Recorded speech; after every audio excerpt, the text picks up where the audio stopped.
So Time Magazine's top 100 influencers list was kind of a joke, and we talked about that just a couple of weeks ago.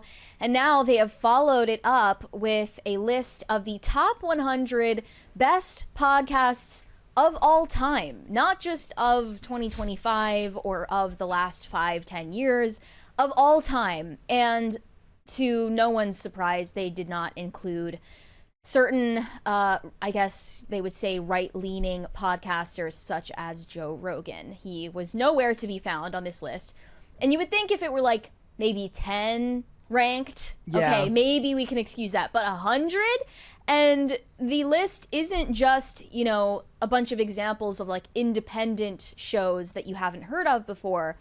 They are legacy media approved shows by mainstream celebrities, late night hosts, that type of thing. What was the one that you mentioned that was the funniest? It was like Amy Poehler's podcast, which is presented by Walmart. Wait, wasn't there going to be a Walmart streaming service at some point? Did that ever come out? Like, I don't know. Like I was all on board with that if all it was like people getting in fights at Walmart. Yeah. If it was just like people brawling in the fast food. Like in the frozen food section, people are just duking it out. I would have watched that. Supposedly, the most innovative, influential, and informative listens in the history of the podcasting medium. They reflect the depth, breadth, and possibility of the medium of podcasting at its best. No. What they don't understand, let me rephrase this. They do understand. What the truth of the matter is that podcasting, I think it's because it runs contrary to the joke that goes the other direction, which is like, we need to regulate podcast mics. And like, there's like a whole Instagram subgenre of like taking microphones away from people who shouldn't have like podcast mics. I'm probably one of those people. But the point is like it's democratized and anybody can do it. But what the legacy media wants you to believe is that the most interesting podcasts are going to be the ones that were created by Walmart. Right. I'm most offended that we weren't featured. I know. Obviously. But they also included NPR, 2 podcasts that are produced by the New York Times, and yet no mention of Joe Rogan, no mention of Andrew Huberman, no mention of the Skinny Confidential, which is produced by Dear Media, and they have a whole suite of extremely popular podcasts. There's even a podcast on here with somebody in a beanie that isn't Tim. What is going on? Ear Hustle. No Foodie Boys? Life Incarcerated. No MD Foodie Boys? Like, what kind of list is this? What the hell? Is this the worst 100 podcasts of all time? But of course, Call Her Daddy was on the list. That one at least makes sense. It's in extremely terms of popularity and influential status, I get it, but to put NPR on here, really? It's crazy. Like, that's crazy work. I mean, you put AM radio on here. The whole point of podcasting is that it gave regular people access to equipment to get them to reach a wide group. Like I realize I watch back, so there's a lot of podcasts that I watch that are mainly like reviews of television shows, and they have a lot of rewatch value to me. I can go and re-listen value. I can re-listen to podcasts about, reviewing old shows episode by episode. And when I go back through and listen to some of them now, there's a lot, like there's even more umming and ahhing than me. And it doesn't matter. Like, it's not polished. And what you like about it is that they bring a certain level of enthusiasm and excitement to what they're doing, because most of the time they're not getting paid to do it. They're doing it in their free time. It's something they do as a side hustle. And that's something that I like even more than an Andrew Huberman or a Joe Rogan, where that is their business. But I don't feel like that's the heart of podcasts, because everybody you talk to probably has 5 podcasts that they listen to that you're like, oh, wow, I have no idea what that is. Yeah. Right? Like the actual power for a list like this is in the ones that nobody's heard of, just not the ones that nobody's heard of because they're presented by Walmart. Yeah, there's another one that is presented by JP Morgan. Like, on here. Are you kidding me? There's one by Starbucks. Like, okay, so Caleb Hammer, like, it would be hilarious to watch like an elderly boomer version of Caleb Hammer, where like some investment banker makes fun of you for not buying a house in '08 before the crash. That would be great. I mean, I bet like Dave Ramsey, in terms of popularity, his podcast is more but I mean, like, influential than anything else. It's a JP Morgan, it's like a JP Morgan executive who's like, oh, you were like 12 in '08? Skill issue. Scroll down to the R to this podcast called The Rewatchables. Look who. That's in the pop culture section. Look who has sponsored that one. Well, I can't see Look it who's here. presenting that podcast.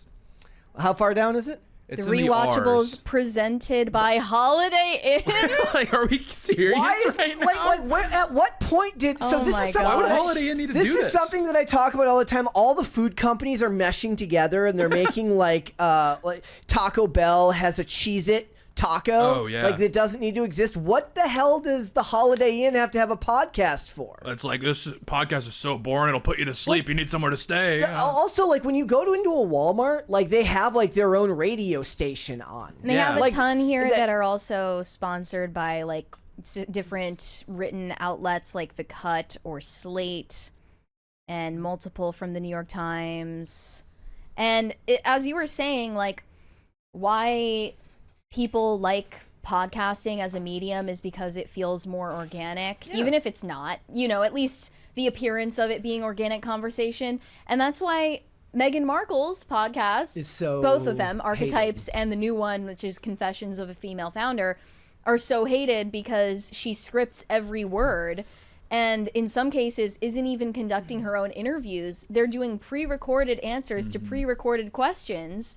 That she That didn't even was ask not them. thankfully featured on this list, but another from the same studio, Lemonada, by Julia Louis-Dreyfus, is on the list. Again, Called Wiser Than Me. she did Seinfeld and Veep, and she was born wealthy. Why is she side hustling on podcasts? And the thing with like people like this is it's what they did is they sat down and they're like, I want a podcast, and then they have to retroactively come up with something like a topic Right, later like on. I think Michelle Obama somebody's did that. like, well, what are you into?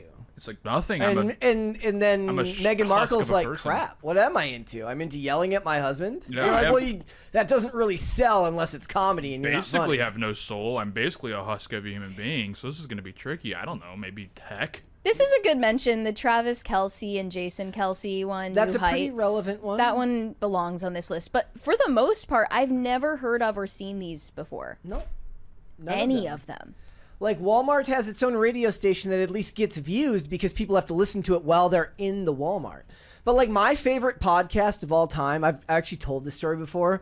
It was called Podcast of Interest, and it was about the show Person of Interest.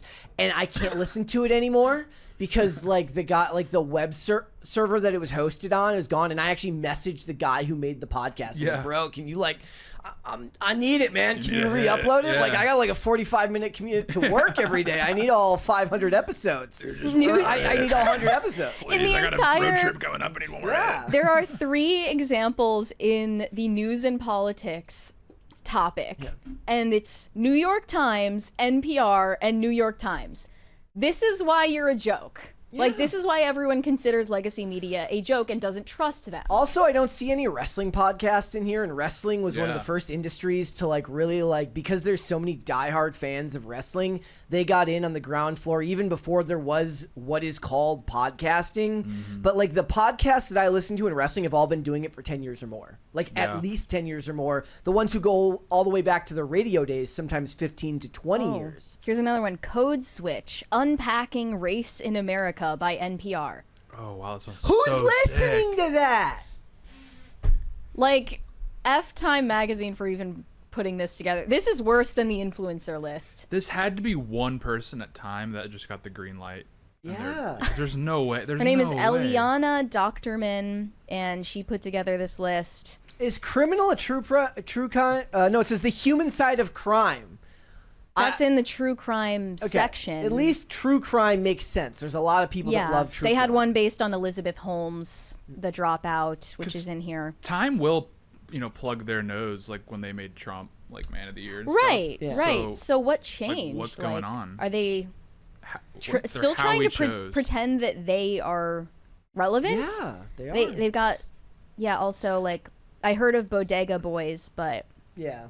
Conan O'Brien's podcast is on here. I'm reading her like how she selected it, and she's like, you didn't have to be an A-lister with a professional studio to find overnight fame, but every 80% of the podcasts she picked are NPR. like produced by a major Yeah. company. Yeah, and then there's Bowen Yang's podcast, the irrelevant SNL Yeah. actor. It's called Las Culturistas with I Matt just- Rogers and Bowen Yang. I just can't. If your studio isn't in like a basement somewhere, with dust all over everything, then it's not real. Well, like there are some podcasts that like have a major backing that I enjoy. I'm still capable of enjoying. Like, for instance, Megyn Kelly was with SiriusXM for a long time. She now is independent, and I think ever since she went independent, she's been having more success, and she's also launching new people like Link Lauren. Yeah. Friend of the show. Friend of the show. Yeah.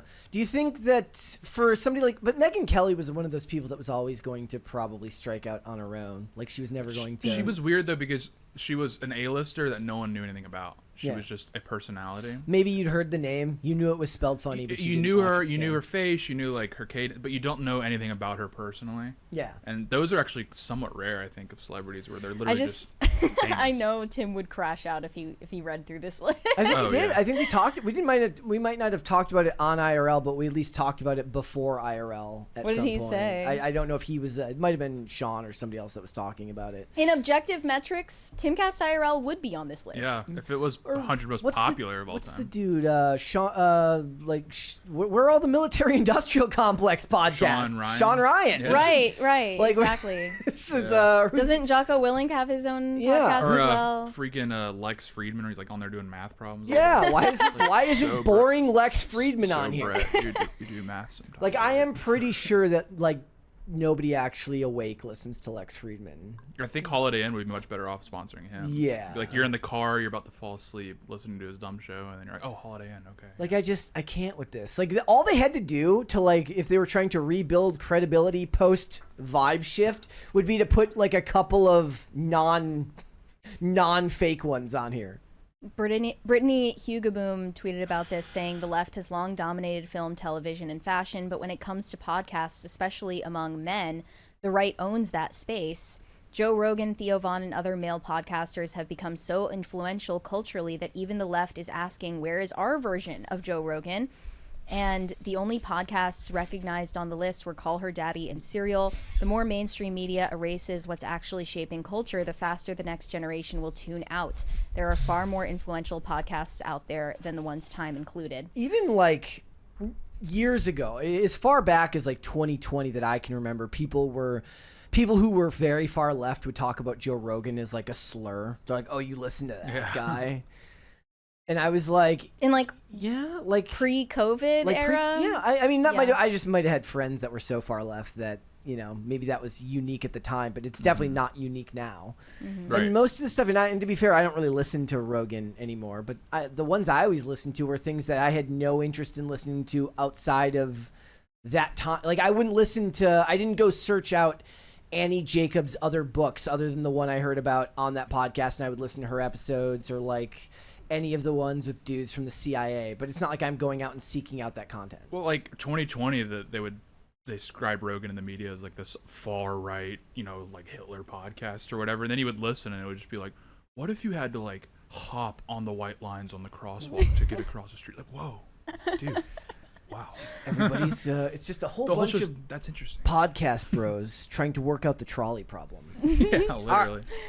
Thanks for watching. Listen to full episodes of Pop Culture Crisis on Spotify. Keep up with us on social media and make sure you subscribe and ring that bell so you never miss the show. Bye, guys.